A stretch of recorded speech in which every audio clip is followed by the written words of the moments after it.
حملہ ہو گیا، بشام میں حملہ ہوا، یقیناً بری بات ہے، ہمیں اقدام کرنا چاہیے ان کے خلاف۔ سیدھا الزام آ جاتا ہے کہ یہ تو افغانستان کے لوگ ہیں، افغانستان کے لوگ ہیں تو افغانستان کے لوگ مجرم ہیں پھر۔ لیکن وہ ایک یا دو چوکیوں کو عبور کر کے کوئٹہ پہنچتے ہیں، اور کوئٹہ سے لے کر بشام اور کوہستان تک 250 چوکیاں ہیں، ان کو عبور کرنا کیا وہ بھی افغانستان کی ذمہ داری ہے؟ ہم کہاں تھے وہاں پر؟ سرحدات پر ہماری فوج ہے، ان کے پاس تو اتنی فوج ہی نہیں ہے کہ وہ سرحدات کنٹرول کر سکے۔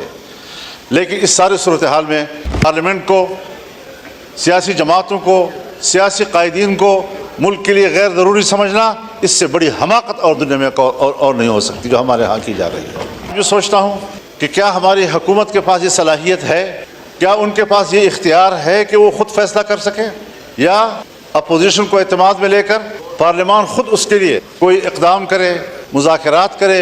بات ہم پراکسی جنگ لڑ رہے ہیں، یہ ہمارے اپنے مفاد کی جنگ نہیں ہے، بلکہ عالمی قوتیں دخیل ہو رہی ہیں اور عالمی قوتیں اس صورتحال کا فائدہ اٹھا رہی ہیں۔ السلام علیکم ناظرین کرام، آپ کو مکمل ویڈیو دکھاتے ہیں۔ مولانا فضل الرحمان نے قومی اسمبلی میں پہنچ کر 40 سالہ سیاست کا ریکارڈ توڑ دیا، ایسی تقریر کی کہ پورے ایوان کو ہلا کر رکھ دیا۔ مولانا فضل الرحمان کی تقریر کا ایک ایک لفظ آب زر سے لکھنے کے قابل ہے۔ آپ یہ ویڈیو دیکھیے، پھر اس پر ڈیٹیل میں بات کرتے ہیں۔ میں سوچتا ہوں کہ کیا ہماری حکومت کے پاس یہ صلاحیت ہے، کیا ان کے پاس یہ اختیار ہے کہ وہ خود فیصلہ کر سکیں، یا اپوزیشن کو اعتماد میں لے کر پارلیمان خود اس کے لیے کوئی اقدام کرے، مذاکرات کرے، بات چیت کرے اور ملک کے اندر اس اضطراب کو ختم کرے؟ ہم پراکسی جنگ لڑ رہے ہیں، یہ ہمارے اپنے مفاد کی جنگ نہیں ہے، بلکہ عالمی قوتیں دخیل ہو رہی ہیں اور عالمی قوتیں اس صورتحال کا فائدہ اٹھا رہی ہیں۔ جناب اسپیکر، یہ بات آپ سے بھی مخفی نہیں ہے کہ اس وقت خطہ پاکستان اس پراکسی وار کا ایک میدان جنگ بنا ہوا ہے۔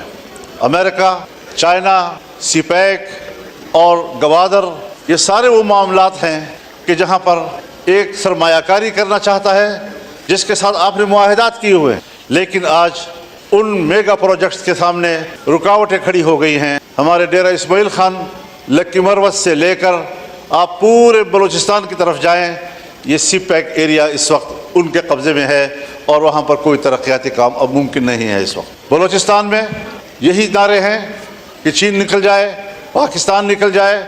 حالات یہاں تک چلے گئے ہیں، سنگینی کی صورتحال کا اندازہ آپ اس سے لگائیں کہ کچھ ایریاز میں آج اسکولوں کے اندر، کالجوں کے اندر پاکستان کا ترانہ نہیں پڑھا جا سکتا، ان کے اندر پاکستان کا جھنڈا نہیں لہرایا جا سکتا، ان کے کلاسوں میں پاکستان کا معاشرتی علوم نہیں پڑھایا جا سکتا۔ یہاں تک صورتحال چلی گئی ہے اور ہم دیکھ رہے ہیں آنکھیں بند کر کے کہ شاید شکاری مجھے نہیں دیکھ رہا ہے۔ اس تمام تر نازک صورتحال میں ہمیں قدم اٹھانا چاہیے، بڑی خود اعتمادی کے ساتھ ہمیں قدم اٹھانا چاہیے، حکومت کو بھی اپنی ذمہ داری پوری کرنی چاہیے۔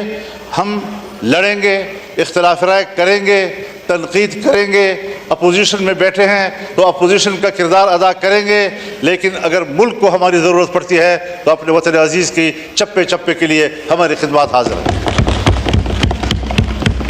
پارلیمنٹ کو، سیاسی جماعتوں کو، سیاسی قائدین کو ملک کے لیے غیر ضروری سمجھنا، اس سے بڑی حماقت اور دنیا میں اور نہیں ہو سکتی جو ہمارے ہاں کی جا رہی ہے۔ یہ سنجیدہ صورتحال ہے۔ ہم ان علاقوں میں رہتے ہیں، شاید سندھ میں وہاں تو ڈاکوؤں کا راج ہے، آپ کو وہاں کچے کی صورتحال سے وابستگی ہے اور پریشان ہیں، لیکن یہاں ہمارے ہاں اسٹیٹ کو باقاعدہ چیلنج کیا جا رہا ہے اور صورتحال انتہائی مخدوش ہو چکی ہے۔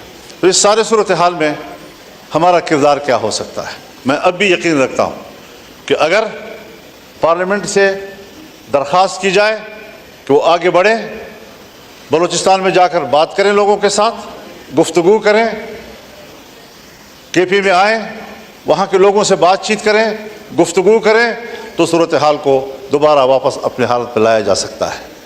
لیکن اس انداز سے صورتحال مزید خراب ہوتی چلی جا رہی ہے، اور میں چونکہ تجربہ رکھتا ہوں، حضرت 2006 سے اس ساری صورتحال میں جب ریاست ناکام ہو جاتی ہے تو وہاں ہم جاتے ہیں اور صورتحال کو کنٹرول کرتے ہیں۔ میں ابھی الیکشن سے پہلے افغانستان گیا، ایک ہفتہ میں نے گزارا،